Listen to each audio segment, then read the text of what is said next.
नमो अर्हन्तारं नमो सिद्धारं नमो आयर्यारं नमो उवज्जायारं नमो लोये सौवसाहुरम् अरुहा सिद्धायर्या उज्झाया साहु पंच परमेठी तेव्युचिट्ठै आदे तम मह आदाहु मे शरणम्।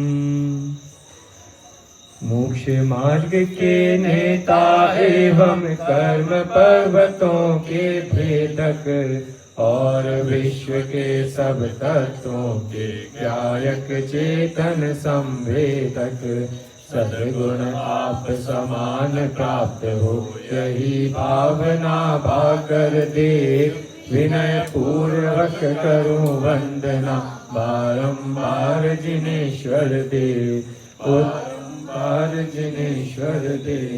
उत्तम क्षमा मार्जव आजव भाव है सत्य शौच संयम तप त्याग उपाव है आकिंचन ब्रह्मचर्य धर्म दश सार है चौगति दुख ते कारि मुक्ति करतार है।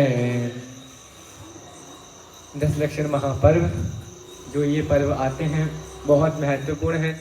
आराधनाओं की दृष्टि से देखें तो अत्यंत महत्वपूर्ण है। प्रवचन प्रारंभ होने से पहले हो चुका है। पीछे वालों से निवेदन करना चाहूँगा कृपया शांति पूर्वक सुने तो बहुत ही अच्छे, क्योंकि आज विषय बहुत कठिन है, समझने लायक विषय है। ठीक है, चलिए। 10 लक्षण महापर्व ये जो पर्व हैं बहुत ही महत्वपूर्ण होते हैं। आराधनाओं की दृष्टि से बहुत महत्वपूर्ण होते हैं और जो विराधना करते हैं उनके लिए भी महत्वपूर्ण होते हैं, क्योंकि जिनके लिए सामान्य दिन जैसे निकलते हैं वैसे ही उनके पर्व के दिन निकलते हैं, तो कोई विशेष नहीं करते। मतलब पर्वों के दिवस पर हमको कुछ विशेष लाभ होना चाहिए, हमें कुछ विशेष मतलब नई उन्नति, कुछ चीज की प्राप्ति होनी ही चाहिए। ये जैन शासन के पर्व सार्वजनिक, सार्वकालिक और सार्वभौमिक होते हैं। बाकी अन्य पर्व देखें, जैसे एग्जाम्पल राष्ट्रीय पर्व, जो देश के राष्ट्रीय पर्व हैं उसी देश में मान्य हैं, अन्य देशों में मान्य नहीं है। लेकिन जैन शासन के पर्व ऐसे हैं जो सार्वजनिक, हर जन जन के लिए हैं, सार्वकालिक, हर काल में होंगे और सार्वभौमिक, हर भूमि पर होंगे। क्योंकि ये पर्व सिर्फ पर्व नहीं है, ये स्वभाव है। ये पर्व हमको स्वभाव बताते हैं, और स्वभाव कहाँ नहीं होता, सभी जगह स्वभाव होता है। विचार कीजिए, आप कभी सोचिएगा, कभी ऐसा समय आता है क्या कि पूरा विश्व जैन बन जाए? बताइए, कभी कोई ऐसा समय आता है जब पूरा विश्व जैन होता है? कभी सोचा आप लोगों ने ऐसा? कभी समय आता है कि पूरा विश्व एक साथ जैन बन जाते हैं? मतलब हम तो जैन हैं, बाकी सब भी जैन बन जाते हैं, ऐसा कोई समय आता है क्या? विचार करो। कोई कहेगा तीर्थंकरों के काल में, है ना, चौथा काल आता है जब ऐसी कहेंगे ना, देखो आज भी अभी भी पूरा विश्व जैन बनता है। बताऊं कैसे? क्योंकि अब एक बता रहा हूं, एक बाकी सब पे लगाना आप लोग। क्योंकि विचार करो, क्योंकि जब जब कोई पानी गर्म करेगा उसका पानी ठंडा होगा। स्वभाव को जो मतलब स्वभाव है ना, पानी का शीतल बना ठंडा तो होगा ना। स्वभाव को सभी मानते हैं, जो स्वभाव को माने वत्तु सहावो धम्मो, उसी का नाम धर्म है। सब धर्मी बन गए, नहीं बन गए? ऐसे मतलब एक समय, हर समय ऐसा ही है। स्वभाव हमेशा जिंदा रहता है, स्वभाव कभी नहीं मरता, हमेशा जिंदा रहता है। इसलिए हमको बहुत विचार करने चाहिए, पर्वों में आराधनाएं विशेष करनी चाहिए। आज है उत्तम तप। हमने इतने दिनों से इतनी चर्चाएं की हैं, उत्तम क्षमा मार्दव आजव शौच सत्य संयम।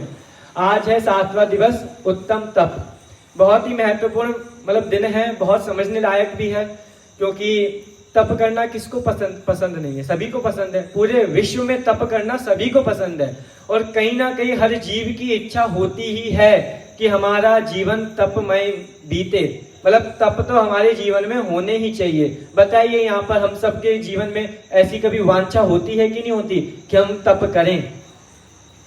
कभी मतलब अब खुद से नहीं होती, सामने वाले को देखकर हो ही जाती है। कि भाई इन्होंने इतनी मेहनत की है, इन्होंने इतना प्रयास किया है, तप किया है, तो मेरा भी एक दिन नंबर आना चाहिए, मैं भी तप करूं। लेकिन तप करने की बात तो दूसरी है, पहले तप के बारे में समझे, क्योंकि स्वरूप समझा बिना पाम्यो दुख अनंत। स्वरूप नहीं समझोगे तो दुख ही दुख पाओगे। तो देखिए, उत्तम तप, बहुत सारी चर्चाएं हैं, क्योंकि तप 12 प्रकार के हैं। और आज हमको ध्यान की बात भी करनी है, मतलब आज से 4 दिन बचेंगे ना अपने पास, तो ध्यान के प्रकरण हमारे निकलेंगे। अब इसमें से ध्यान निकलेगा, इसलिए अपन देखना, शांति से समझिएगा। सबसे पहले प्रश्न चिन्ह यहीं पर खड़ा होता है, तप माने क्या।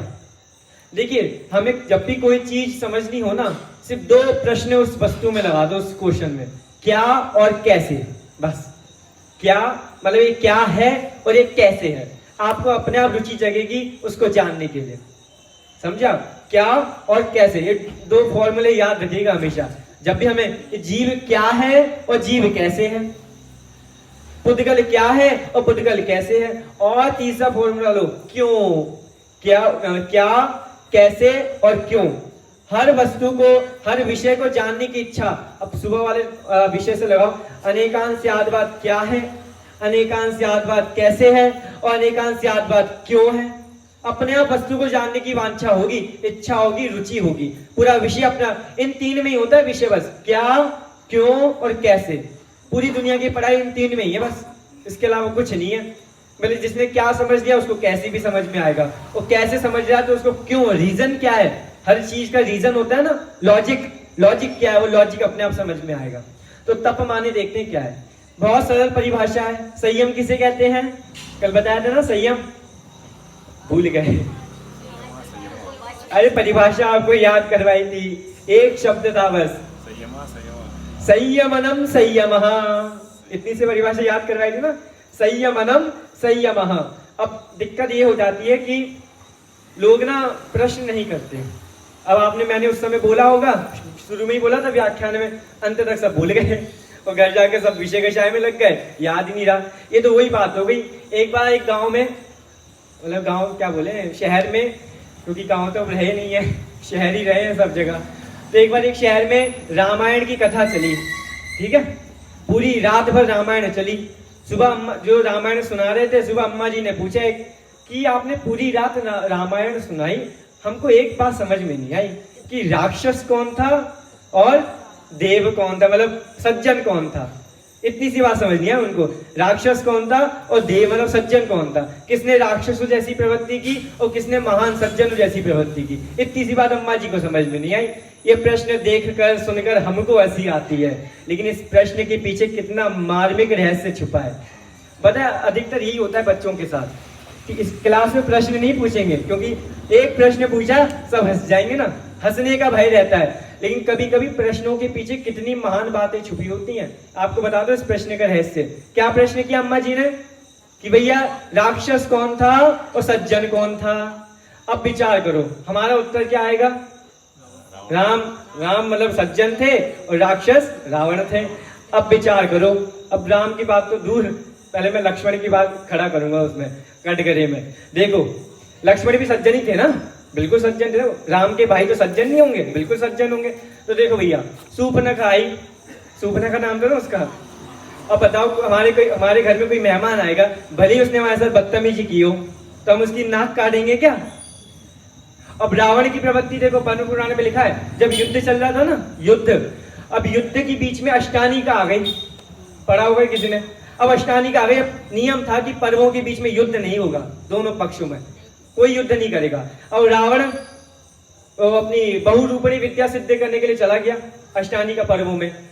अब इधर राम की जो सैनिक थे ना, मतलब मंत्रिमंडल, उनको पता लग गया अगर इसने एक बार बहुरूपणी विद्या सिद्ध कर ली, हमारा तो काम खत्म, हार जाएंगे, इसको परेशान करना पड़ेगा। राम जी के पास गए, राम जी ने कहा कुछ मत करना, पर्व चल रहे हैं, अन्य दिने कृतम पापम पर्वे दिने विनश्यति, पर्वे दिने कृतम पापम वज्रलेपो भविष्यति। वो लोग नहीं माने, और उसके बाद पता है आप लोगों को क्या हुआ, उन्होंने क्या किया, रावण को बहुत परेशान किया। कैसे कैसे परेशान किया, रावण की रानियों को उनकी चोटी मतलब बालों से खींचकर रावण के सामने पटक दिया। अब बताओ राक्षस जैसी प्रवृत्ति किसकी, फिर भी रावण रंचायमान नहीं हुआ। बहुरूपणी विद्या सिद्ध करके बैठा एकदम। तो मतलब आप देखिए, प्रश्न करने चाहिए, प्रश्नों पे हंसना नहीं चाहिए। कभी कभी किसी के प्रश्न कितने महान बन जाते हैं, बहुत सारी कथाएं फेमस है।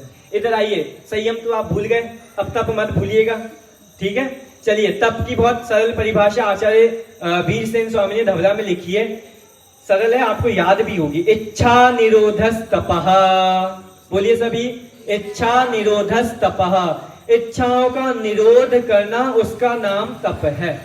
अब इच्छा मतलब इच्छाओं का निरोध, मतलब इच्छाओं को रोकना, उसका नाम तप है। एक बार, अब कथाएं सुनानी पड़ेंगी आप लोगों ने, तो सो जाते हैं लोग। देखिए, एक बार एक यमराज जी दो जनों को ले गए, एक नौकर, मतलब एक चोरी करने वाला था, मतलब पापी व्यसनी, उसको उठा के ले गए, और उसके साथ साथ एक ऐसे जीव को ले गए जिसने मतलब जीवन में बहुत ब्रह्मचर्य का पालन किया, एकदम शांति से रहा, बहुत अच्छी उसकी प्रवृत्ति थी। दोनों को उठा के ले गए। अब उसने कहा एक काम, मैं यमराज ने कहा आप दोनों यहाँ पे खड़े रहिए, मैं तब तक आपका पूरा जीवन से मतलब जन्म से लेके मरण तक पूरा हिसाब किताब देखता हूँ, किसने कितना पाप किया है, किसने कितना पुण्य किया है, उसके हिसाब से मैं आपको फल दूंगा, आप दोनों शांति से खड़े रहो। अब भैया सबसे पहले उसने चोर वाले का, मतलब जिसने पाप किया उसका सब हिसाब किताब देखा। उसने कहा तुमने तो जीवन भर पाप ही किया है, तुमने कुछ किया ही नहीं है, क्या जीवन जिया तुमने, पाप के लिए जीवन मिला था क्या, तुम्हें तो नरक ही मिलेगा। और वो खुश हो गया दूसरा वाला, ये अच्छा है, मतलब मैंने तो पुण्य किया है, मेरे को तो अच्छी गति मिलेगी, स्वर्ग मिलेगा। तो उसने कहा तुमने तो अच्छा काम किया है, तुम्हें तो स्वर्ग मिलेगा। एक काम करते हम दोनों को फल क्या देते हैं, सबसे पहले नीचे जाने से पहले। अब उनको यमराज को थोड़ी परीक्षा लेनी थी, तो उसने कहा एक बार आप स्वर्ग नरक में जाने से पहले 1 मिनट रुकिए, मैं आपको थोड़ी देर तक यहीं रखता हूँ यमलोक में। तो सुनना क्या हुआ, उससे कहा जिसने पुण्य किया था, उससे कहा कि तुमने बहुत पुण्य किए हैं, एक काम करता हूँ, ये जो चोर था ना जिसने पाप किया है, इसको तुम्हारा नौकर बना देता हूँ, ये तुम्हारी सेवा करेगा, तुमसे कुछ सीखेगा। अब उसको पता है उसने क्या किया, मैंने जीवन भर इतना पुण्य किया और आप मेरे को एक नौकर दे दो, मेरे को तो बहुत नौकर चाहिए, एक नौकर के लिए मैंने इतना पुण्य किया था क्या। अब भैया इसने तो बहुत अच्छे से सेवा की, तो भाई इसने कहा एक काम कर, तू इसका नौकर बना, क्योंकि तूने इच्छाओं की भावना से कार्य किया था। इच्छाओं की भावना से कोई भी कार्य होगा तो समय साहब में लिखा है नाम मोक्षोपी मुमुक्षुताम, मोक्ष की वांछा करने वाले मुमुक्षुओं को भी मोक्ष की प्राप्ति नहीं होगी। हमने प्रारंभ में कहा था ना, ये जैन शासन है, ये अयाचीक दर्शन है, यहाँ याचना का काम नहीं चलता। अगर भीख मांगनी है तो कहीं और जाइए, यहाँ भी ये भिखारियों का दर्शन नहीं है, यहाँ वांछाएं नहीं चलती, यहाँ भीख में मोक्ष भी नहीं मिलेगा, कुछ नहीं मिलेगा, यहाँ पर मांगते रहो भीख।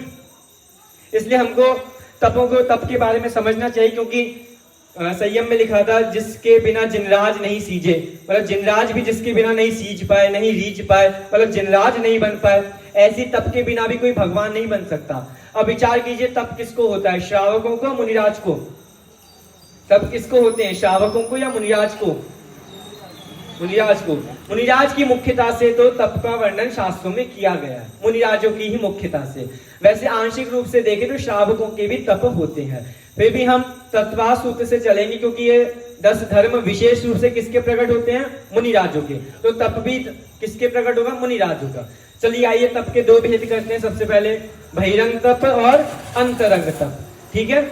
अब बहिरंग तप कितने हैं, 6, और अंतरंग तप कितने हैं, 6 6 12 तप यहाँ पर हो चुके हैं।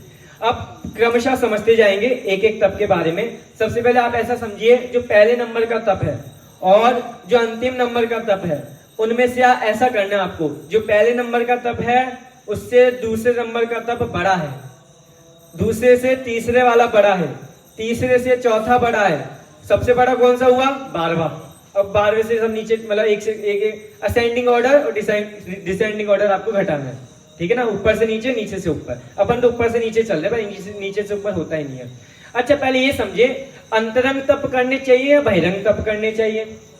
उनको समझने से पहले अपन ये समझे, अंतरंग तप जरूरी है या बहिरंग तप जरूरी है? अंतरंग तप जरूरी है, क्यों? अंतरंग तप हो जाएंगे, बहिरंग वैसे ही छूट जाएंगे। हाँ, बहिरंग सहज में हो जाएंगे, यही आंसर है। देखिए आंसर तो ठीक दिया, लेकिन हम थोड़े सियादवादी है ना, थोड़ा आप शब्द समझिए, मतलब वाक्य समझिए। व्याप्ति शब्द सुना आपने, व्याप्ति, व्याप्ति मतलब इसके होने पर ये होगा और इसके होने पर ये होगा, मतलब समझ गए ना, इसके होने पर ये होगा, ये नहीं होगा तो ये भी नहीं होगा, ये व्याप्ति कहलाती है। जैसे आप हाँ अग्नि धुआं वाला आता है ना, अग्नि होगी तो धुआं होगा और धुआं नहीं होगा तो अग्नि भी नहीं होगी, ये व्याप्ति होती है। ऐसे ही व्याप्ति अगर घटानी है तो नियम है, अंतरंग से बहिरंग की ओर जाया जाता है, ना कि बहिरंग से अंतरंग की ओर आया जाता है। अंतरंग होगा तभी बहिरंग होगा, अगर अंतरंग के बिना बहिरंग है तो आपका वो बहिरंग पाखंड है। ठीक है, इतना हमको समझ में आ गया। चलिए सबसे पहला तप है अनशन तप। कौन सा तप है सबसे पहला? अनशन। अभी तत्वा सूत्र के सूत्र याद हो तो आपको क्रमशः सब याद होगा। अनशन अवमोदर्य वृत्ति परिसंख्यान रस परिता विविक्त शय्यासन काय क्लेश बायम तपः। ठीक है, सूत्र जी का पाठ है 9वें अध्याय का, कभी देखना आप लोग खोलकर। चलिए अनशन, अनशन माने क्या होता है? क्या नहीं, अनशन मतलब कुछ नहीं खाना, उपवास, ये होता है अनशन। सबसे पहला तब कौन सा रखा? अनशन। अब भैया अनशन करने वाले बहुत हैं, मतलब अनशन करने वालों की भी हिम्मत होती है अनशन कर सके, हर कोई अनशन नहीं कर सकता। अब कौन सा अनशन सही है, कौन सा अनशन सही नहीं है, इसको थोड़ा समझते हैं। अनशन माने समझ में आ गया, अनशन तब मतलब उपवास करना, कुछ भी नहीं खाना और कुछ भी नहीं पीना, ये अनशन कहलाता है।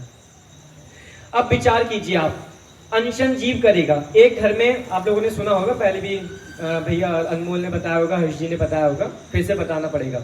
देखिए एक घर में एक माता जी थी और 2 बेटियां थी। ठीक है, एक बेटी ने 10 दिन के उपवास किए, ठीक है, समझ गए, और दूसरी बेटी ने उपवास नहीं किया, उसने दोनों टाइम खाया, उसकी सामर्थ्य नहीं थी, लेकिन उसने स्वाध्याय किया, अध्ययन किया, चिंतन किया, चर्चा की ज्ञानी जनों से, इतना काम किया। अब क्या हुआ? घर की घंटी बजी। ठीक है, घंटी बजाया जा रहा, जो भी आया, कोई गेट ही नहीं खोल रहा। मम्मी कहती किचन में खड़ी थी, गेट खोलो ना, तुम्हें घंटी सुनाई नहीं दे रही, गेट खोलो।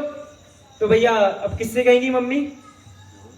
जिसने उपवास नहीं किया उसको कहेंगी, है ना। अब देखो, जिसने उपवास नहीं किया उसको कहेंगी गेट खोलो, तुमको सुनाई नहीं दे रहा, गेट खोलना चाहिए, कितनी देर से घंटी बजा रहा है। आप मुझसे ही क्यों कह रही हो?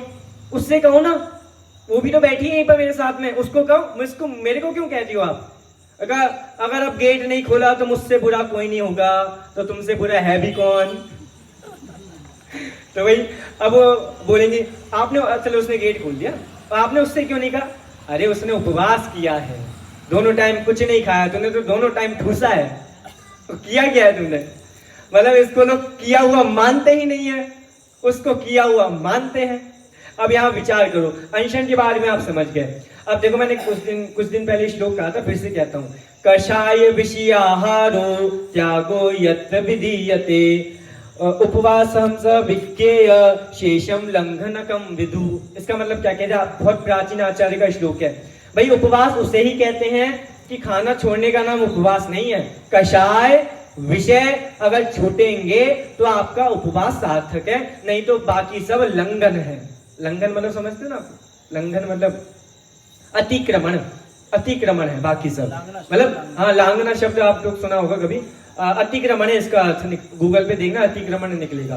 मतलब कषाय विषय घटने चाहिए, 5 इंद्रियों की विषय घटनी चाहिए। अब उपवास वाले देखो, जो उपवास करते हैं, मतलब क्या करेंगे? घर के कोने में जाके बैठ जाएंगे, कब 10 दिन पूरे होंगे, कब हमको पिज्जा मिलेगा, कब बर्गर मिलेगा। एक बार 10 दिन पूरे हो जाए, ठूस लेंगे अच्छे से, पेट भर लेंगे। मतलब ऐसी जिनकी भावना, उनने उपवास बिल्कुल नहीं किया। इसमें भी वो लगेगा है भी और नहीं भी, थोड़ा इसका स्पष्ट कर लो, नहीं तो फिर कोई बुरा भी मानेगा। अब देखिए, बिल्कुल हाँ, सही बात है सही बात है, स्पष्टीकरण करना ही पड़ेगा, क्योंकि अब ये स्यादवाद का जमाना नहीं रहा है। पहले स्यादवाद का जमाना था, कुछ भी बोलो तो समझ जाते थे स्यादवादी। देखिए भैया, उपवास, अब जिसने किया है उसने उपवास तो किया है, उसको फल मिलेगा, ऐसा नहीं फल तो नहीं मिलेगा, फल मिलेगा। और लेकिन देखिए, जिसने उपवास किसी ने भी धारण किया हो, ऐसे मैं तो ऐसे कहता हूँ, उपवास करना ही चाहिए। मैं नहीं कहता, लाल बहादुर शास्त्री जी ने भी कहा था, जब भारत में अनाज की कमी पड़ी थी ना, तो हर भारतीय को एक हफ्ते में एक बार उपवास तो करना ही चाहिए। तो देखो भैया, उपवास हम तो अष्टमी चतुर्दशी को भी उपवास करते, बहुत से लोग करते, नहीं करते? अब देखो, जो उपवास कर रहे हैं, अच्छी बात है, करो, बिल्कुल करना ही चाहिए, क्योंकि ये भोजन से जीवन नहीं चलता, कभी बिना खाए भी रहे। लेकिन उसको देखो, उपवास करो, लेकिन उपवास के साथ साथ जो समय बच रहा है उस समय का उपयोग करो, चिंतन करो।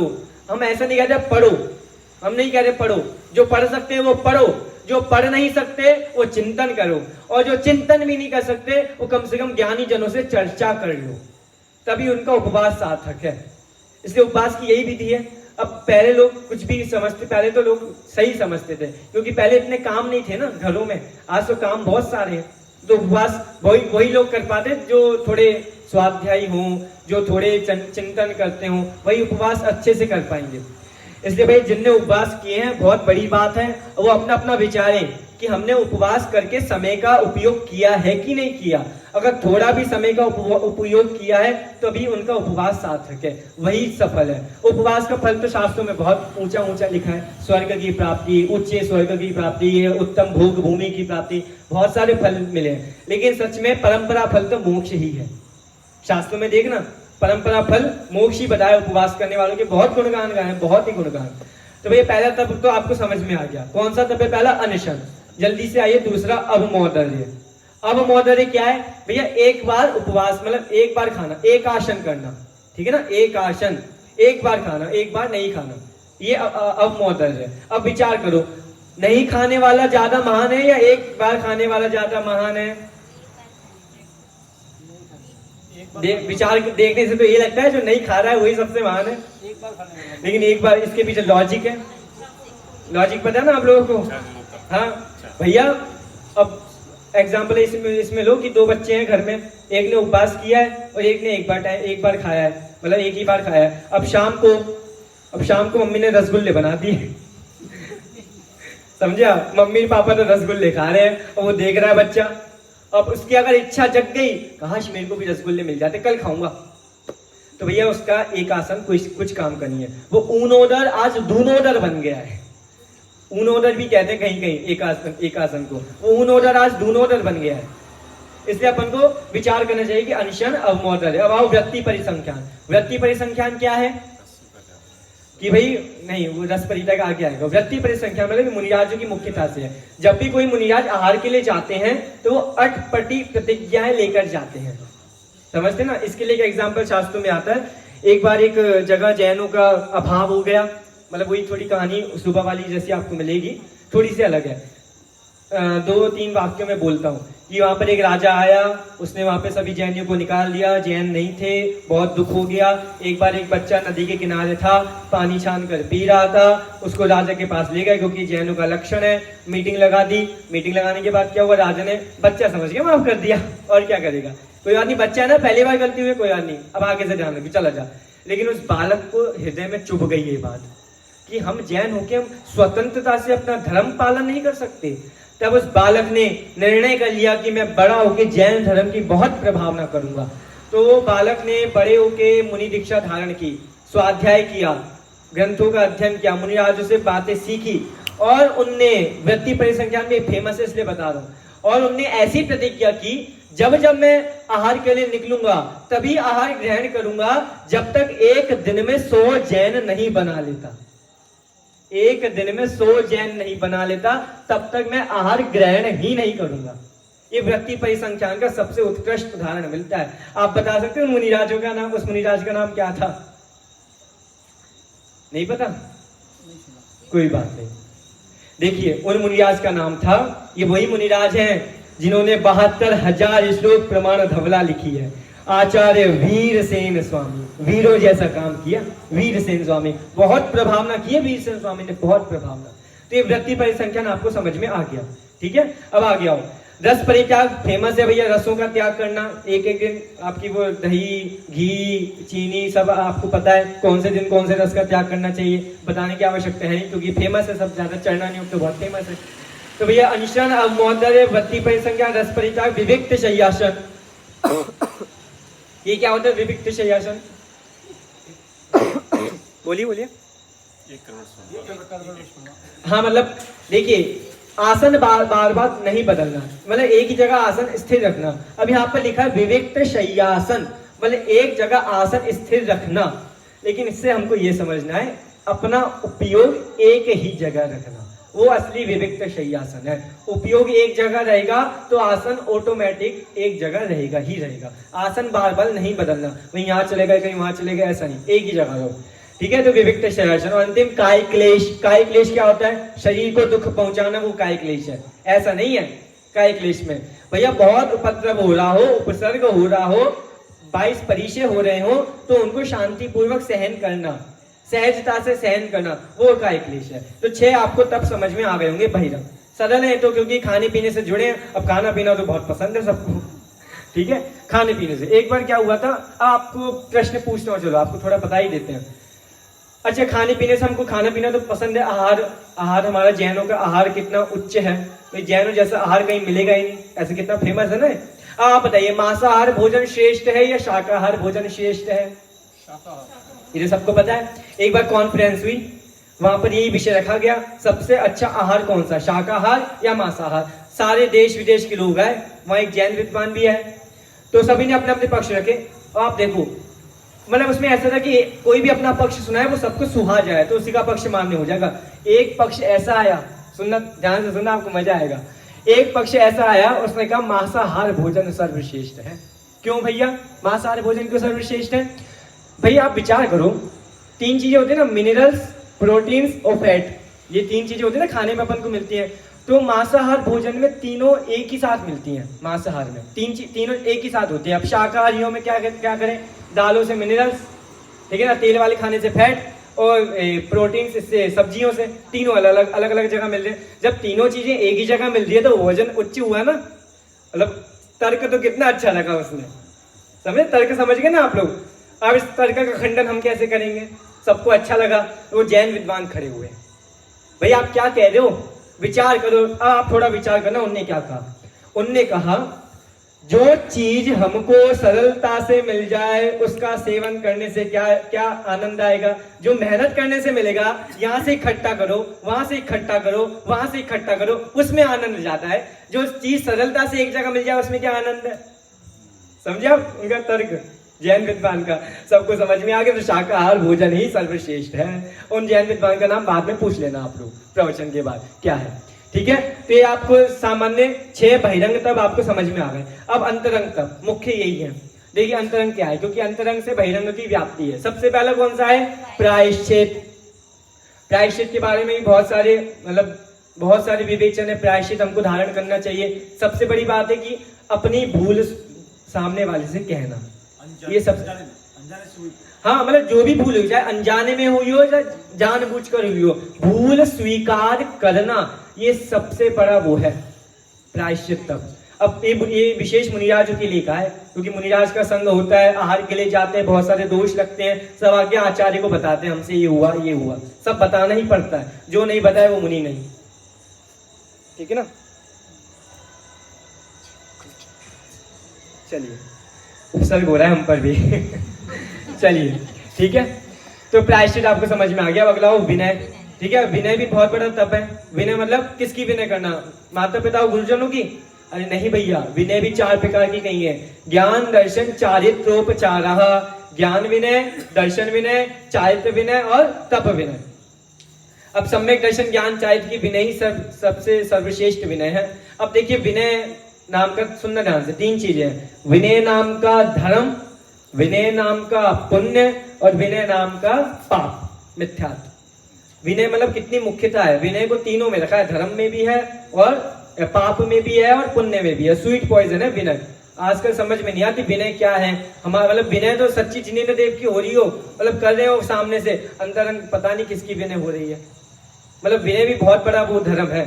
तो विनय तब प्रायश्चित विनय। अगला कौन सा है, वैयावृत्ति। क्या कहें, वैयावृत्ति मतलब देखिए समझना थोड़ा ध्यान से। वैयावृत्ति मतलब क्या होता है कि भाई सेवा करना, यही समझा जाता है। सेवा करना, किसकी सेवा करना, भाई ज्ञानी जनों की सेवा करना, ज्ञानी जनों के समागम में जाना, उनके हाथ पैर दबा देना, यही वैयावृत्ति समझी जाती ना। अगर हाथ पैर दबाने का नाम वैयावृत्ति हो तो भैया दबाने वाले को वैयावृत्ति होनी चाहिए थी तप, लेकिन तब तो मुनिराजों को होता है। ये कैसे, मतलब इसे अपन को समझना चाहिए। वैयावृत्ति माने क्या, भाई गुरुओं जैसा बन जाना, ये सबसे बड़ी वैयावृत्ति है। भाई गुरु जिस मार्ग पर चले हैं, हम गुरु जैसा बन जाए। मतलब जैसे दिगंबर मुनिराज बने, हम भी दिगंबर मुनिराज बन जाए, ये सबसे बड़ी भैया वृत्ति है। अब बाहर में जितनी, अब ऐसा नहीं करे वो झूठा वो नहीं करे, वो करनी ही चाहिए, नहीं करे तो कोई जैनी नहीं है, करनी ही चाहिए, लेकिन थोड़ा स्वरूप अंतरंग में स्वरूप तो समझ में आ जाए कि हम भी एक दिन मुनिराजों जैसे बने। आज हम मुनिराजों की सेवा करें, हमारा बहुत सौभाग्य है। हम ज्ञानी जनों की सेवा करें, बहुत सौभाग्य है। सबको सेवा करने का वो नहीं मिलता, ज्ञानी जनों का समागम ही नहीं मिलता, सेवा तो बात की बात है, ज्ञानी जनों का समागम ही दुर्लभ है आज। इसलिए अपन को समझना चाहिए कि वैया वृत्ति क्या है। ठीक है, प्रायश्चित विनय वैया व्रत। अगला स्वाध्याय। अब स्वाध्याय आप समझ लो ना, एक के बाद दूसरा बड़ा, दूसरे के बाद तीसरा बड़ा, ऐसा आप लगाते जाना। अब स्वाध्याय की जो महिमा हम पहले दिन से गाते आ रहे हैं, अंतिम दिन तक गाएंगे स्वाध्याय की महिमा, बताते जाएंगे। स्वाध्याय के 5 भेद है, वाचना, प्रच्छना, अनुप्रेक्षा, आमना, धर्मोपदेश। पहले दिन के व्याख्यान में उत्तम क्षमा के दिन भी हमने कहा, उत्तम माधव धर्म के दिवस भी कहा। आज कहने की आवश्यकता नहीं, क्योंकि मेरे को आगे विषय हमारा बहुत लंबा है। ठीक है, संक्षिप्त में समझ जाना। अब स्वाध्याय माने क्या भाई? स्वाध्याय करने का तरीका होता है, पहले वांचो, पूछो, फिर चिंतन करो, फिर पाठ करो और फिर धर्मोपदेश दो। ठीक है, तो वंचन मतलब वाचना से अपन को शुरुआत करनी चाहिए। स्वाध्याय हो गया व्युत्सर्ग। अब व्युत्सर्ग में क्या है? व्युत्सर्ग माने आप इतना समझिए, व्युत्सर्गों को सामान्य में शास्त्रों में व्युत्सर्ग की बहुत अलग अलग व्याख्याएं हैं, लेकिन अपन को सामान्य इतना समझना चाहिए। व्युत्सर्ग माने क्या भैया? अपने शरीर को तपों के द्वारा विशेष विशेष, जैसे एग्जाम्पल लीजिए, क्या करते तप शैल नदी तट, हाँ ये मतलब ये सब करते तप शैल नदी तट पर तरुतल वर्षा की झड़ियों में समता रसपान किया करते सुख दुख दोनों की घड़ियों में। ये वो व्युत्सर्ग है, मतलब अपने आप को ऐसी ऐसी जानबूझकर अपने आप को ऐसी जगह रखना ताकि हमारे परिणाम स्थिर रह सके, बिगड़े नहीं, अपनी परीक्षा खुद करना, वो व्युत्सर्ग कहलाता है। अंतिम तप कौन सा है? सबसे बड़ा तप कौन सा है? ध्यान। बोलिए कौन सा सबसे बड़ा तप है? सबसे छोटा तप कौन सा है? अनशन। और सबसे बड़ा तप कौन सा है? ध्यान। ये प्रश्न है, हाँ जी। स्वाध्याय को परम तप क्यों कहा गया? थोड़ा इस पे विवेचन करना। हाँ बहुत बढ़िया, अच्छा है। स्वाध्याय परमम तपा, ऐसी व्याख्या मिलती है, बहुत अच्छा है। देखिए हाँ बिल्कुल अच्छा, अच्छी बात, बहुत अच्छा याद दिलाया आपने, मैं लाया था सोच कर ही बोलना है। देखिए स्वाध्याय परमम तपा, शास्त्रों में स्वाध्याय परमम तपा क्यों कहा गया है? क्योंकि तप किसे का है? वास्तव में इच्छा निरोधस तपा, और सबसे बड़ा तप ध्यान है, तो ध्यान के गुणगान का। स्वाध्याय के गुणगान क्यों गा रहे हो? क्योंकि और उससे पहले व्युत्सर्ग की भी गुणगान गानी चाहिए, स्वाध्याय के गुणगान क्यों गा रहे हैं? संक्षिप्त में उत्तर आप इतना समझिए, शास्त्रों में तप तो मुनिराजों के लिए है ना, विशेष रूप से, लेकिन भैया उन मुनिराजों का मार्ग क्या है? मुनिराज किस मार्ग पर चलते हैं, विचार कैसे करते हैं, उनका आचरण कैसा होता है, उनका ध्यान कैसा होता है, ये सब हमको समझ में आएगा तो स्वाध्याय से ही समझ में आएगा, इसके बिना और कोई मार्ग ही नहीं है। इसलिए आचार्य को कहना पड़ा स्वाध्याय परमम तपः। कोई खोज के लाना ये सूक्ति कहाँ की है, कौन से ग्रंथ में आती है? हमें तो मिली नहीं स्वाध्याय परमम तपः, मैं बहुत ढूंढा, कहीं नहीं मिली। आज कभी किसी को मिल जाए तो बताना। मतलब आप सोचो, आचार्य को लिखना ही पड़ा स्वाध्याय परमम तपा, क्योंकि स्वाध्याय की कमी होगी ना उस समय भी, इसलिए लिखना पड़ा। अब स्वाध्याय के बिना तो कोई मार्ग ही नहीं है, आपको समझ में कैसे आएगा? ठीक है, इसलिए जे स्वरूप समझा बिना पामियो दुखनन। चलिए हम आते हैं अपने अंतिम तप ध्यान पर। ध्यान की बहुत सारी महिमाएं गाई गई हैं, वो पेज आप बांट दीजिए। किस किस के पास फोन है? अभी फोन कौन कौन लाया है? तो अपने फोन में PDF खोल लीजिए जो आज ग्रुप पर आई होगी आपके।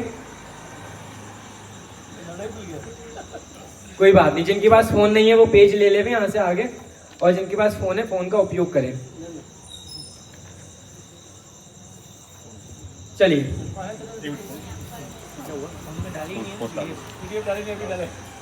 ओके PDF नहीं आई क्या? चलिए कोई बात नहीं, थोड़ा भूमिका बनाते हैं। देखिए, क्योंकि हमें योग सार का अंतिम प्रकरण है ध्यान, और यहाँ से ध्यान तप भी समझना है और ध्यान का प्रकरण भी समझना है। देखिए विचार कीजिए, ध्यान सबसे बड़ा तप क्यों कहा? क्योंकि ध्यान करना ही चाहिए। ध्यान केंद्र बहुत बने हुए हैं हर जगह, है ना।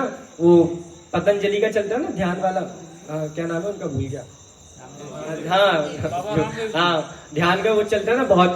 भाई वास्तव में ध्यान क्या है? योग। हाँ योग। ध्यान की व्याख्या हमारे यहाँ ही नहीं है, ध्यान की व्याख्या सब जगह है, क्योंकि ध्यान के बिना तो कोई सिद्धि ही नहीं है।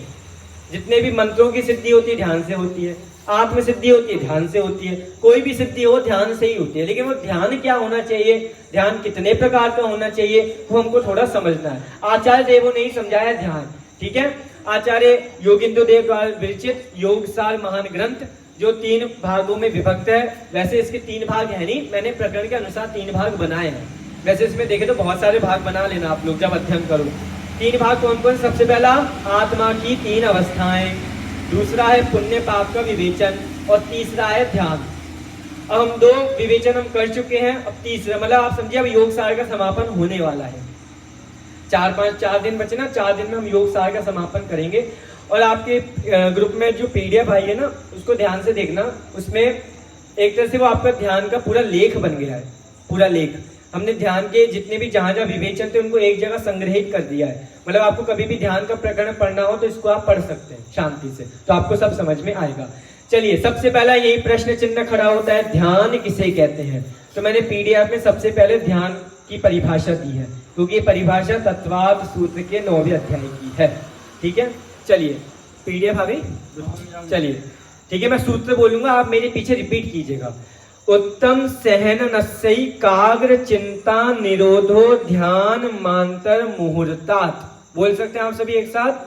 मैं मेरे साथ बोलिए, तोड़ तोड़ के पढ़ेंगे, चिंता है मतलब पढ़ना तो है, सीखना तो है आप लोगों को। देखिए, उत्तम बोलिए, उत्तम सहननस्य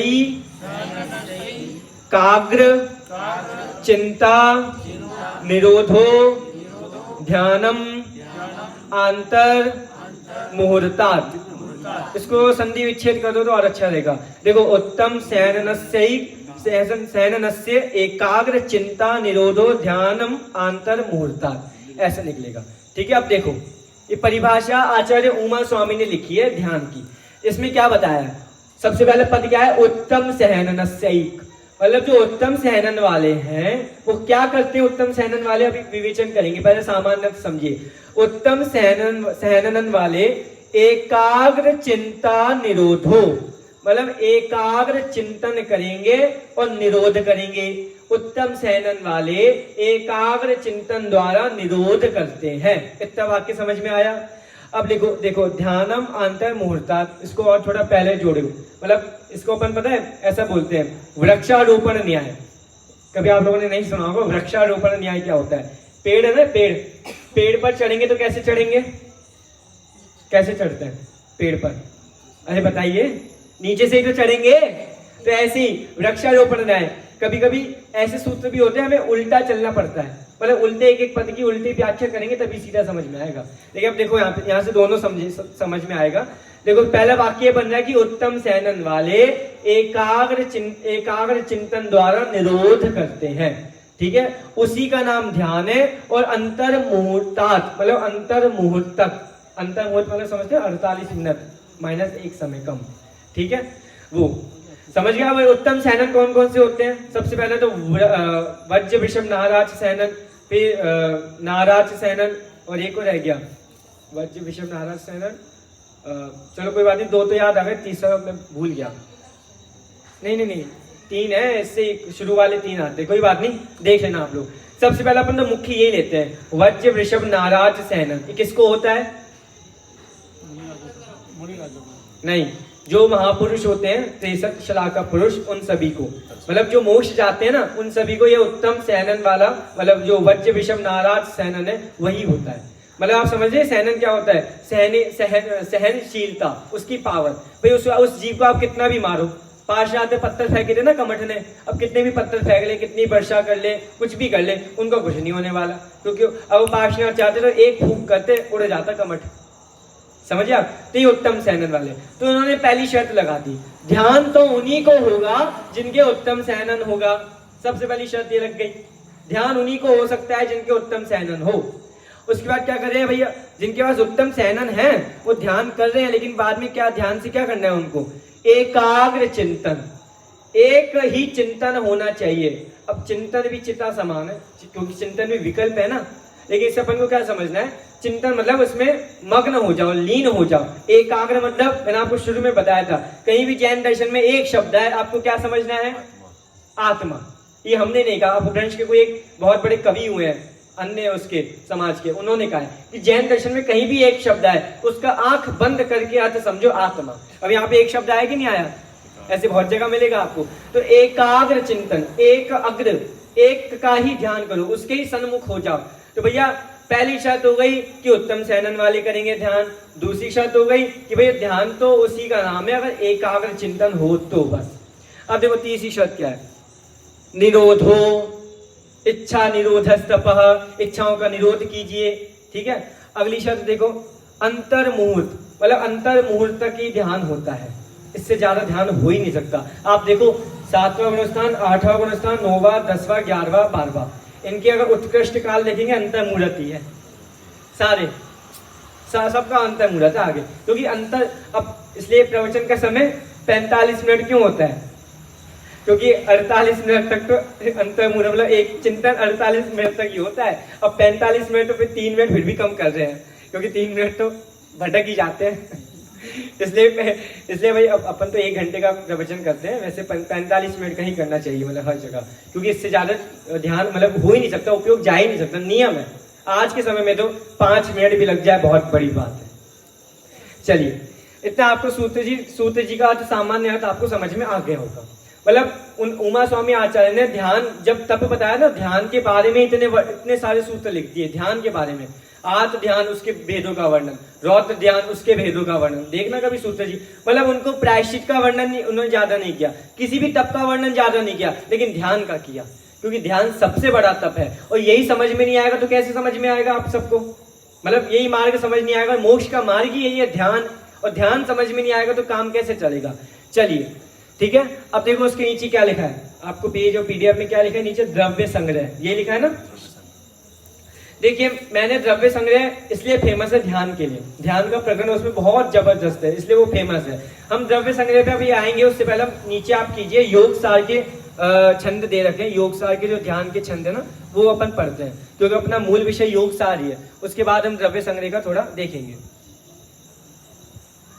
सभी ने देख लिया, योग सार निकाल लिया?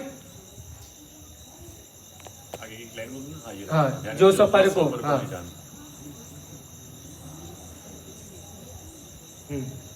ठीक है, सभी को मिल गया। पीछे ध्यान से पढ़िएगा, बहुत सरल छंद है, हिंदी भाषा है, अपभ्रंश हमने जानबूझ के नहीं रखी क्योंकि आपको समझ में नहीं आएगा, हिंदी में आपको सब समझ में आएगा। बस आपसे निवेदन इतना है, आप पढ़िएगा अवश्य, कैसे भी कैसे आप व्यवस्था कीजिए, आपको पढ़ना है, मुंह से जिनवाणी के शब्द बोलने ही है, ये हमारा आदेश समझ लीजिए बस, या जिनवाणी का आदेश समझ लीजिए। अगर नहीं बोलेंगे समझ कुछ भी नहीं आएगा, बोलना तो पड़ेगा, मुंह का उपयोग करना ही है, ठीक है। चलिए, जो स्वपर को नहीं जानता छोड़े नहीं पर भाव को, वह जान कर भी सकल शुद्ध शिव सौख्य को ना प्राप्त हो। कितनी सरल भाषा में लिख दिया उन्होंने, देखो भूमिका बना रहे हैं, मिला नहीं क्या आपको इसमें? अरे ऐसा हो ही नहीं सकता ना हो। अच्छा पहले वाले कागज आज जो छपे ध्यान के वो तो अच्छा ध्यान की देखिए, ध्यान के कागज 5 ही हैं, तो इधर नहीं आए होंगे। हाँ तो फोन में देखना पड़ेगा, फोन में निकालिए प्लीज।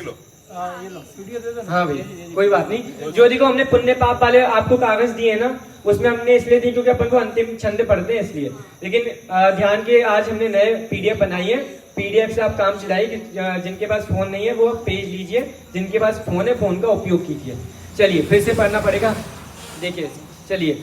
जो स्वपर को नहीं जानता छोड़े नहीं पर भाव को, वह जान कर भी सकल शुद्ध शिव सौख्य को ना प्राप्त हो।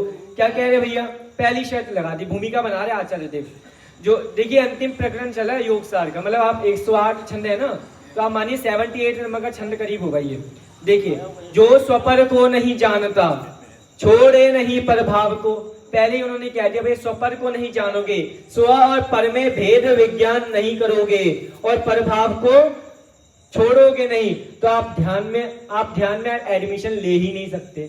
सबसे पहली शर्त है भेद विज्ञान, इसलिए लिखा ना, भेद विज्ञान सिद्धा सिद्धा ये किल किंचन, अस्यैवा पदो बद्धा बद्धा ये किल किंचन। समय सार का ही कलश है। भेद विज्ञान से आज तक जितने भी सिद्ध हुए हैं वो भेद विज्ञान से ही सिद्ध हुए हैं, भेद विज्ञान के बिना किसी को सिद्ध की सिद्धि हुई नहीं है। इसलिए वेद विज्ञान बहुत मुख्य है। इसलिए स्वपर, स्वपर मतलब समझाना तो नहीं पड़ेगा। स्व मतलब मैं और पर मतलब पूरी दुनिया।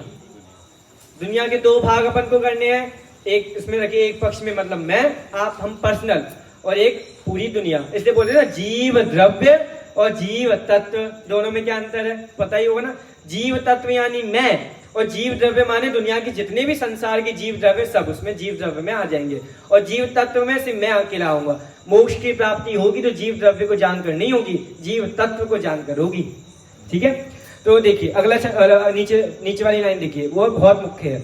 वह जान कर भी सकल शुद्ध शिव सौख्य को ना प्राप्त हो। क्या सरल भाषा में लिख दिया, जितना अध्ययन करना है कर लो, द्वादशांग का ज्ञान करना है कर लो, लेकिन अगर इतना सा नहीं जाना तो आपकी हालत तुष्माशम भोसंतो जैसी हो जाएगी। समझ गए होंगे समझने वाले। देखो भाई क्या है, कहानी फेमस है, आपको पता होगा, तुष्माश वाली।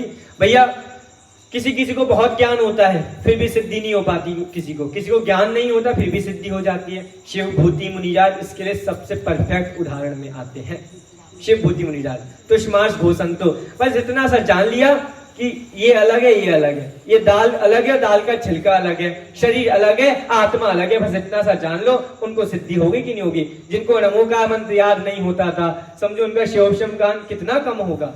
बस इतना सा जान लिया और ज्ञान की चक्षु जग गए, भेद विज्ञान हो गया तो सिद्धि की सिद्धि हो गई।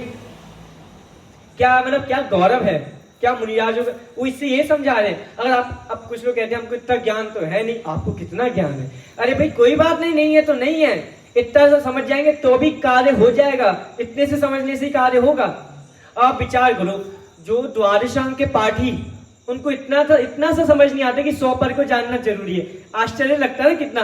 और जिनको द्वादशांग रटे हुए हैं, कोई भी अंग बोले आप मुंह पे बोल देंगे सारे, फिर भी उनको इतना नहीं पता। ये तो वही हालत हो गई ना। मुनिव्रत धारे अनंत बार ग्रहवक उपजायो, पैनिज आत्म ज्ञान बिना सुख लेश न पायो। भैया पैनिज आत्म ज्ञान के बिना कुछ भी सार्थक नहीं है। अब ज्यादा से ज्यादा कहाँ जाएंगे, अंतिम ग्रह व्यक्त 9वें ग्रह व्यक्त तक जाएंगे ना बस, और क्या फायदा है। चलिए ये छंद आपको समझ में आ गया होगा। अगला छंद पढ़िएगा, थोड़ा सुनिए, इसके बारे में थोड़ा बता देता हूँ। इसका विवेचन मैं थोड़ा अंतिम दिनों में करूंगा, क्योंकि ये अपना है ना धर्म ध्यान के भेदों में आते हैं 4 ध्यान, पिंडस्थ वगैरह, तो इनका विवेचन हम बाद में करेंगे, लेकिन अपन पढ़ लेते हैं, उस समय भी पढ़ेंगे, अभी भी पढ़ लेते हैं। पिंडस्थ और पदस्थ अर रूपस्थ रूपातीत, जो शुभ ध्यान जिनवर ने कहे, जानो कि परम पवित्र हो। ध्यान की 4 भेद तो ये कहे जाते हैं, आत रौद्र धर्म शुक्लानी, मतलब आत ध्यान, रौद्र ध्यान, धर्म ध्यान और शुक्ल ध्यान। और ध्यान के 4 भेद ये भी कहे जाते हैं। देखो इसमें नाम आ गए, याद कर लेना, पिंडस्थ, पदस्थ, रूपस्थ और रूपातीत। अब ये क्या है, इनकी क्या व्याख्या है, अंतिम दिन समझिए, क्योंकि अपन प्रकरण से समझेंगे तो अच्छा रहेगा। अभी समझा दूंगा तो आपको समझ में नहीं आएगा, ठीक है। इसलिए आप समझिए, ये भी ध्यान के 4 भेद कहे जाते हैं, और ये भी जरूरी है, बहुत जरूरी है। अगला छंद देखिए, सब, हाँ, शुभ ध्यान, अच्छा सेकंड लाइन है तो, हाँ, सब विकल्पों का वमन कर जम जाए परम समाधि में, तब जो अतीन्द्रिय सुख मिले, शिव सुख उसे जिनवर कहे। कितनी सरल भाषा में कह दिया। देखो क्या कह रहे हैं, सब विकल्पों का वमन कर, वमन माने उल्टी, सब विकल्पों की उल्टी करो, एक भी विकल्प मन में नहीं रहना चाहिए। हम कभी कभी पूछते हैं, आपने सुना भी होगा, बारे भावना होती है ना, बारे भावना।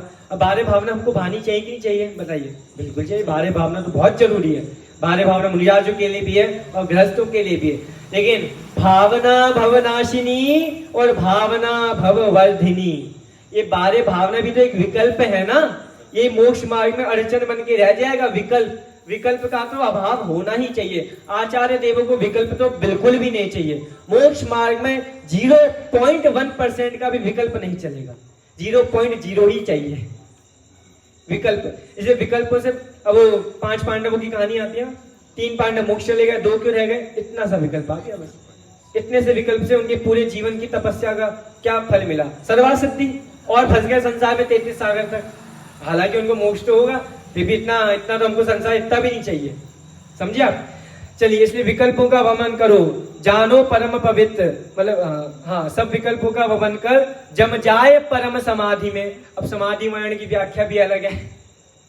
समाधि मरण, अब दादा ने लिखा ना, समाधि मरण है या समाधि जीवन का नाम है? जीवन का नाम बताया दादा ने, सिद्ध करके दिखाया। समाधि मरण बोलते हैं, समाधि तो जीवन का नाम है। मतलब जिसका जीवन समाधिमय होगा उसका मरण ही समाधि में होगा। जिसका जीवन समाधि में नहीं, उसका मरण कहां से समाधि में हो सकता है?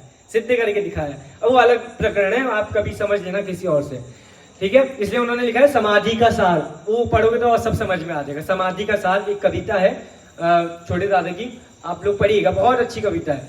आपको मतलब समाधि मरण की क्या, मतलब कैसा विचार है लोगों का, उन्होंने क्या नया विचार बताया। वो विचार झूठा नहीं, सही है, वो बहुत लॉजिक वाला है। वो लॉजिक मतलब कोई तोड़ नहीं सका, बहुत अच्छा है और सबको पसंद भी आया है। हमको नहीं, सबको पसंद आया, आप समझ लेना, सबको मतलब किनको। चलिए ठीक है, अगला छंद देखिए। हाँ, वह आत्मा ही विष्णु है जिन रुद्र शिव शंकर वही, बुद्ध ब्रह्मा सिद्ध ईश्वर है वही भगवंत भी। इसलिए बिना माइक के बोला हमने, ठीक है? कितनी बड़ी बात लिख दी भैया। मैं कभी सोचता हूँ कि भक्तामर है ना, भक्तामर में भी ऐसी बात आई ना। कौन सा छंद को, अरे छंद भूल गया मैं, तो हम शंकरोसी ऐसा कुछ शब्द आया ना उसमें। हाँ, 25वां 26वां कुछ होगा। हाँ, आप लोगों को याद है। आप विचार करो, आचार्य देव ने ऐसे करने की जरूरत क्या पड़ी? मतलब ग्रहित मिथ्यात्व यहाँ घुसाना चाहते हैं आचार्य देव। एक ने नहीं किया, बहुत। देखो, योगिंदु देव ने किया अध्यात्म में, भक्तामर में हमने किया, मानतुंग स्वामी ने। आप ये पढ़ो, विशापहार स्तोत्र धनंजय कवि ने किया, बहुत लोगों ने किया ऐसा। हर मतलब बहुत जैन आचार्यों ने किया। क्यों किया? ये ग्रहित मिथ्यात्व यहाँ क्यों घुसा रहे हो? उनको पता था, समझना लॉजिक। जैन आचार्य को लॉजिक है, हर कार्य के पीछे लॉजिक है, हर कार्य के। देखिए, जैन आचार्यों ने ऐसा क्यों किया, ऐसा करने की आवश्यकता क्यों पड़ी? अब ऐसा मतलब समझ जाना कैसा, ज्यादा व्याख्या नहीं कर रहा इसकी, समझ जाना आप लोग। ऐसा क्यों किया? अरे भैया, आप इधर उधर क्यों भटकते हो? तब ये सब हमारे यहाँ है तो आप भटकते क्यों? जब सारा माल अपने घर में पड़ा है, गोडाउन में सब भरा पड़ा है, एक बार जानो तो, गोडाउन खोल के तो देखो, सब मिलेगा। बाहर तो नकली मिलेगा, कम से कम अपने पास असली तो है, असली तो जानो। अब क्या लिख रहे हैं, अब इनकी व्याख्या करो। देखिए, इसके बिना माइक करता हूँ, समझ में आएगा। विष्णु किसे कहते हैं जगत में? ब्रह्मा, सृष्टि के रचयिता। सृष्टि के रचयिता, उसका नाम विष्णु है ना। अब जिसने मोक्ष मार्ग को प्राप्त कर लिया, जिसने मोक्ष मार्ग को रच दिया अपने जीवन में, वो विष्णु, वो भगवान हमारे विष्णु है कि नहीं है? अगला देखो। अब रुद्र को तो हटाओ, रुद्र की अलग व्याख्या है। वैसे रुद्र के बारे में बहुत झगड़े हैं, इसलिए वो नहीं बता रहे। शिव आई, शिव माने क्या होता है? फेमस है, 6 डाला का मंगलाचरण। बोलिए सब एक साथ, क्या है? 3 भुवन में सार, वीतराग विज्ञानता, शिव स्वरूप शिवकार। मतलब शिव उसको कहते हैं, और जिसने इसको धारण कर लिया वो शिव बन गया। मतलब आचार्य जी समझा रहे हैं, हमारे घर में कमी नहीं है, आप बाहर मुंह मत मारिए, हमारे घर में सब मिलेगा। और देखो, शिव हो गया, अब शंकर भी उसी को समझिए। अब शंकर माने क्या होता है? शंकर माने क्या होता है? मतलब जो संहार करते हैं, जिसने अष्टकर्मों का संहार कर दिया वो शंकर। तुम शंकर हो सी, भगवान आप शंकर हो। अच्छा, अब आजकल एक पर्व चल रहा है ना, कौन सा पर्व चल रहा है वो? हाँ, समझ जाओ। अब वो किसको, वो शब्द है ना, वो शब्द वो क्या है? गणेश माने क्या होता है? क्या लगता है आप लोगों को? हाँ बिल्कुल, आचार्यों ने 1008 नामों में महिमा गाई है, गणधरों को गणेश का है। मतलब आचार्य देव को पता नहीं कि मतलब ये समस्या आज भी है, ये समस्या उस समय भी थी। इससे पता लग जाता है कि पहले का शासन कैसा था, जैन शासन। मतलब लोग यही भटकते रहते थे, यहाँ जाओ वहाँ जाओ, वहाँ जाओ यहाँ जाओ। क्या जरूरत है आपको जाने की कहीं? सब अपने घर में है, स्वभाव ही ऐसा है। हमारा स्वभाव एक समय ऐसा आएगा, हम अष्टकर्मों का नाश कर देंगे, ये बन जाएंगे। हमारा स्वभाव ऐसा आएगा, हम मोक्ष पद की प्राप्ति करेंगे, हम ऐसे बन जाएंगे। समझे आप? इसलिए आचार्यों का ये पॉलिसी थी आचार्यों की। अब सोचो कितना विचार करके उन्होंने ऐसी बात की कही होगी। लोगों को उस समय तो समझ में आई ही नहीं होगी, मन से कह दिया, मन से नहीं किया, व्याख्या ऐसे ही निकाली जाती है। हर चीज के पीछे लॉजिक है, हर चीज के पीछे। मैं आपसे एक एग्जाम्पल पूछता हूँ, अभी 6 मिनट है, एग्जाम्पल पूछता हूँ। मुनिराज चलते हैं ईरा समिति से। ईरा समिति माने क्या होता है? एक लॉजिक बता दो, जैन आचार्य को लॉजिक कैसा है? 4 हाथ भूमि देखकर। अच्छा भैया, 4 हाथ भूमि देख के चलते, 5 हाथ भूमि देखकर क्यों नहीं चल सकते? 4 हाथ तक ही उनका दृष्टिगत होता है, इससे आगे मतलब नहीं आप विचार करो, 5 हाथ भी देख सकते हैं ना। हाँ, जीव और अच्छे हिंसा से बचेंगे। अब देखो भैया, पढ़ो भैया, आगे वाले क्या लिखा है, पढ़ो पुस्तक में। मेरे को देखो इस पुस्तक में क्या लिखा है, नहीं दिखेगा ना? पीछे वालों को दिख रहा है? नहीं दिखेगा ना भैया। यही है जैन आचार्य को लॉजिक, साइंस ने सिद्ध किया है। हमारे सामान्य मनुष्यों की दृष्टि 4 हाथ से ज्यादा जा ही नहीं सकती। लॉजिक उस समय, आज साइंस ने आज निकाला है, उस समय जैन आचार्य ने निकाल लिया था लॉजिक, अनादिकाल से निकला हुआ है। ये वैज्ञानिक आविष्कार करते क्यों है? क्योंकि अनादिकाल से सब चला ही आ रहा है। मतलब जिसने पहली बार कह दिया उसका आविष्कार हो गया, आविष्कृत ही है सारा ये। हाँ, सब पहले से बना हुआ है, सब कुछ रचित है, सारा स्वभाव है। पुद्गल का अपना स्वभाव है, जीव का अपना स्वभाव है, हर चीज का अपना स्वभाव है। बस जिसने कह दिया उसका आविष्कार हो गया, उसकी प्रसिद्धि हो गई। समझे आप? इसलिए एक लॉजिक आपको बताया, ऐसे हर चीज के पीछे लॉजिक है। भैया आचार्य ने ऐसा ही क्यों कहा, यही क्यों खाना, ये नहीं खाना, हर चीज के पीछे लॉजिक है। हमारा जैन धर्म लॉजिक का नाम है, मैंने पहले भी बताया था। यहाँ ये जैन शासन का दूसरा नाम बोलो, युक्त्यानुशासन। ये युक्तियों का शासन है। यहाँ पे हर चीज के पीछे युक्ति है, तर्क है, हेतु है। हर चीज के पीछे बिना उसके है ही नहीं, तर्क युक्ति हेतु के बिना कोई बात ही नहीं है। समझे आप? तो इतनी सी बात आचार्य देव ने हमको यहाँ समझाई। अब आप कहेंगे यहाँ ध्यान का प्रकरण कहाँ से आया? यहाँ तो कुछ बताया नहीं ध्यान के बारे में आचार्य देव ने। एक गाथा में कहीं आया ध्यान शब्द? आया ही नहीं है। ध्यान के बारे में चर्चा नहीं की ध्यान के बारे में। विचार देखो अच्छे से, देखो आप लोग क्या किए चर्चा। भाई उन्होंने शुरू में बताया ध्यान के 4 भेद, तो वहीं से उन्होंने प्रसंग उठा दिया ध्यान।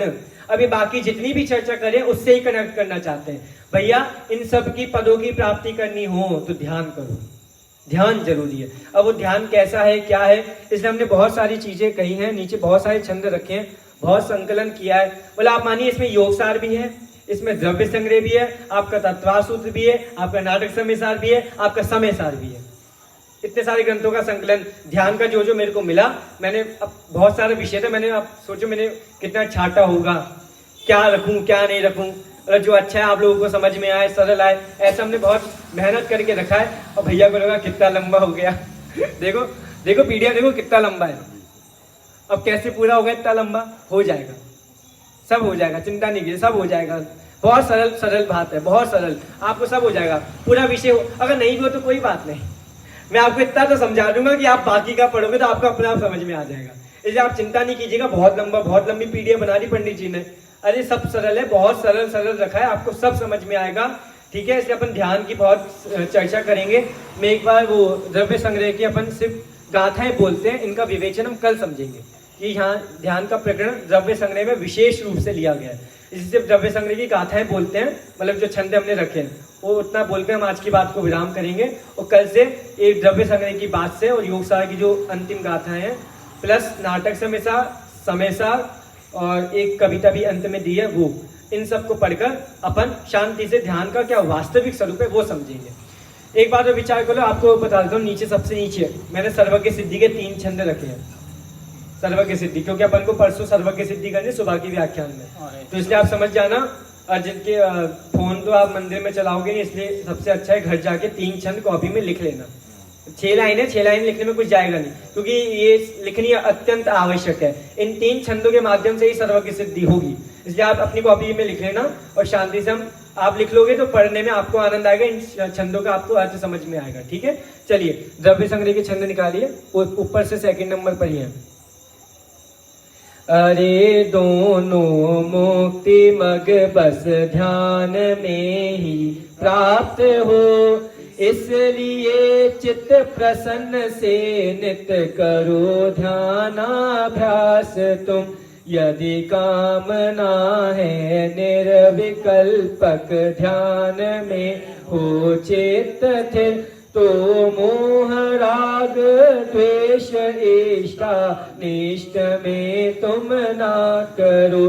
परमेष्टि वाचक 1 2 6 4 16 5 33 अक्षर जपो नित अन्य गुरु उपदेश से निज ध्येय में एकत्व निष्प्रह वृत्ति धारक साधु जन चिंतन करे जिस किसी का भी सभी निश्चय ध्यान है।